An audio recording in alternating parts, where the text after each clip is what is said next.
உண்மை வெல்லும் ஒரு கற்பனை கதை. செங்கதிர் கிராமம். அங்கு அனைவரும் அமைதியாக வாழ்ந்தாலும் அந்த கிராமத்தில் ஒரு ரகசியம் இருந்தது.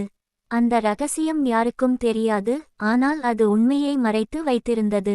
அந்த கிராமத்தில் ஆதவன் என்ற ஒரு சிறுவன் வாழ்ந்தான். அவன் மிகவும் ஆர்வமுள்ளவன். எதையும் கேள்வி கேட்காமல் விடமாட்டான். ஏன் என்பது அவனின் பிடித்த வார்த்தை. ஒரு நாள் கிராமத்தின் எல்லையில் இருந்த பழமையான ஆலமரத்தின் அருகே அவன் விளையாடிக் கொண்டிருந்தான். அப்போது அவன் ஒரு விசித்திரமான ஒளியை பார்த்தான். அந்த ஒளி மண்ணுக்குள் இருந்து வந்தது போல இருந்தது.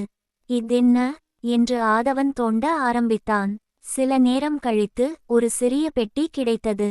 அது சாதாரண பெட்டி இல்லை, அது பழமையான செம்பு பெட்டி.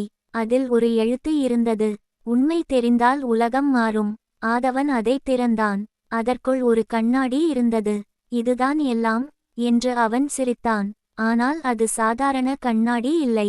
யாராவது அதில் பார்க்கும்போது அவர்கள் உண்மையான முகம், உள்ளுக்குள் இருக்கும் உண்மை வெளிப்பட்டது. ஆதவன் அதை எடுத்துக்கொண்டு கிராமத்திற்குள் வந்தான். முதலில் அவன் அதை கிராம முதியவரிடம் காட்டினான். அந்த முதியவர் நல்லவர் என்று அனைவரும் நம்பினர். ஆனால் கண்ணாடியில் பார்த்தவுடன் அவரது முகம் பேராசையுடன் மாறியது. அடுத்து மற்றவர்களும் பார்த்தார்கள். சிலர் நல்லவர்களாக இருந்தார்கள். சிலர் வெளியில் நல்லவர் போல இருந்தாலும் உள்ளே வேறு விதமாக இருந்தார்கள். கிராமத்தில் குழப்பம் ஏற்பட்டது.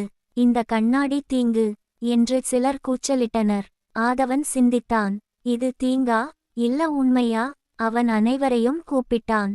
இந்த கண்ணாடி நம்மை கெடுக்காது, இது நம்மை திருத்தும், நம்மை நாமே பார்க்க உதவும். சில நாட்களில் கிராமம் மாற ஆரம்பித்தது. மக்கள் தங்களின் தவறுகளை உணர்ந்தார்கள்.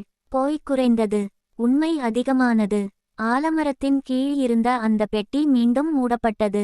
ஆனால் இந்த முறை அது மண்ணுக்குள் இல்லை, அது மக்களின் மனசுக்குள் இருந்தது. கதை முடிவு: உண்மை சில நேரங்களில் பயமளிக்கும், ஆனால் அது வந்தால் தான் மாற்றம் வரும். உண்மை எப்போதும் வெல்லும்.